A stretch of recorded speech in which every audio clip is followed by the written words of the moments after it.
Hello everyone! Nag-aayos na po kami ng gamit at nagpapalobo po ng airbed. Kasi po first time pa po namin apat magbakasyon. Sobrang excited na po kami ni Yana. Ayun po ang sinet up po namin na airbed sa kotse. Buti na lang hindi traffic. Kaya ang mama kong Disney princess natutulog. Pati kami natutulog na din. At gising na nga ang inyong Disney princess. Super the best talaga yung pagbili ko nitong inflatable bed na to. Kaya hindi ako stress sa biyahe. Thank you sa papa namin nag-drive. At hindi kami pinabayaan habang tulog kami. I love you, Papa. And thank God, narating namin ang aming first stop, which is Manawag. And syempre, before we start our day, kailangan muna namin lumapang. Kaya ayan, Gising na. ginising na kami ni Mama. Kain muna tayo! Good morning! Yum yum! Kain muna tayo! Riyang! Asus!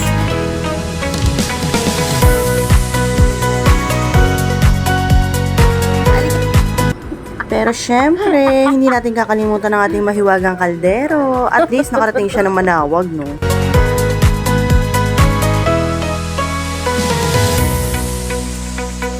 Nandito na po kami sa Manawag. Magpe-pray kami at magpapasalamat sa blessings. Sinabay na rin ang blessings sa sasakyan. Then after namin sa Manawag, ready set go na ulit tayo, going to Bolinao. Halos 2 hours din yung layo nito mula Manawag Kaya feeling ko kailangan na ng karelyebo ni Jowars. Diyos ko po, Rudy, pinabayaan niya nga akong maghawak ng manibela, kaso ayaw niya naman sa akin ipaapak ang gun.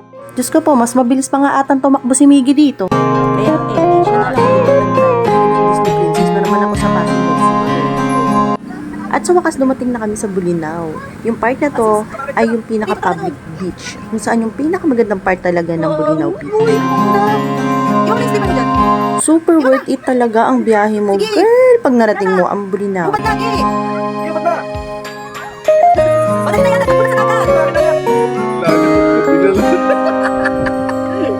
Tingnan mo naman kung gaano kaganda yung buhangin nila.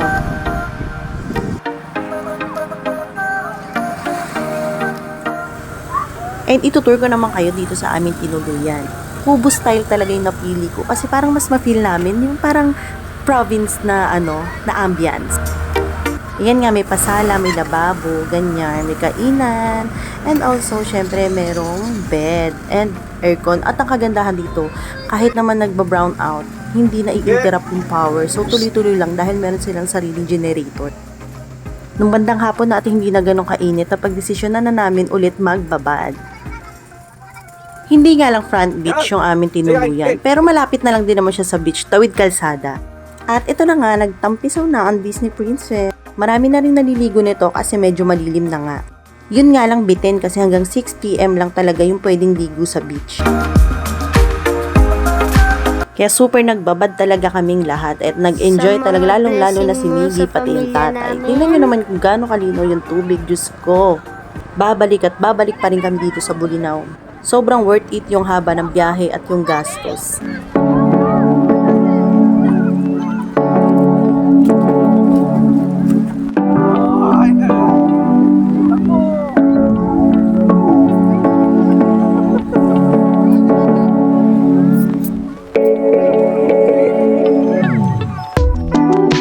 And ayan, kumain na muna kami ng aming hapunan. Ang sarap ng vibes kasi parang talagang province-province ang atake, gano'n. And syempre, pampatulog.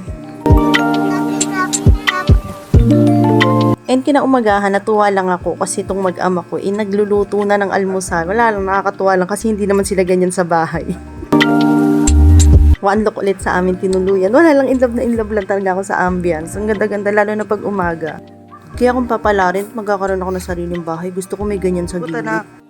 Smile kayo. And ayan, nag-almusal na rin kami kasi maya-maya ay mag-check out na kami.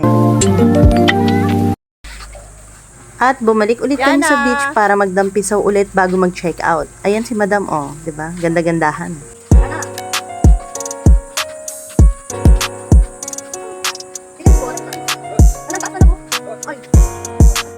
Ayun na, may lili mo, labo. At ang dami na rin tao sa beach, pero maluwag ang beach, laban Yana! lang. Ang ganda talaga tingnan ng beach. Gusto ko ulit-ulit bumalik. Legit talaga ang pagiging golden sand ng Bolinao.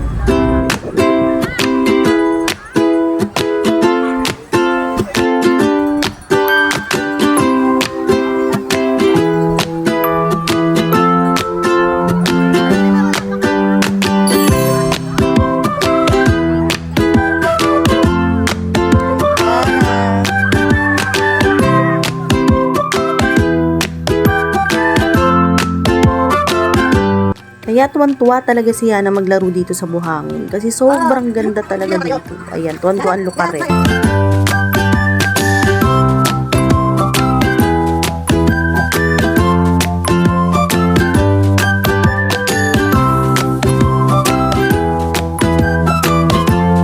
Then dito nga kami nagstay yan sa Eddings Patar Place. I-post nyo na lang ang video for reference. At nag-check out na nga kami, and bago kami umuwi, napagdesisyonan namin kumain muna sa Sungayan Restaurant. From Bolinao Public Beach, may madadaanan tayong ganito kagandang tulay. So, dyan na din yung part ng Sungayan Restaurant.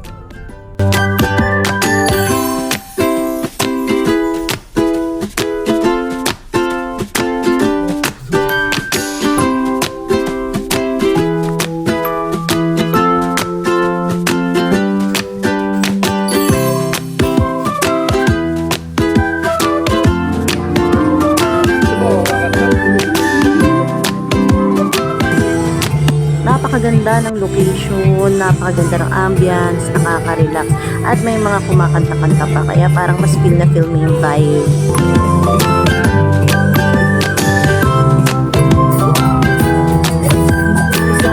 At in fairness, hindi basta-basta yung mga performers nila, talagang magagaling.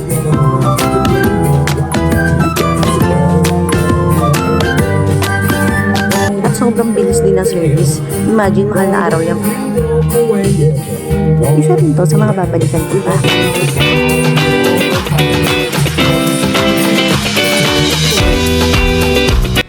And so, ayan, tulog na naman po ulit sila. Kaya hindi na naman stress ang Disney Princess, no?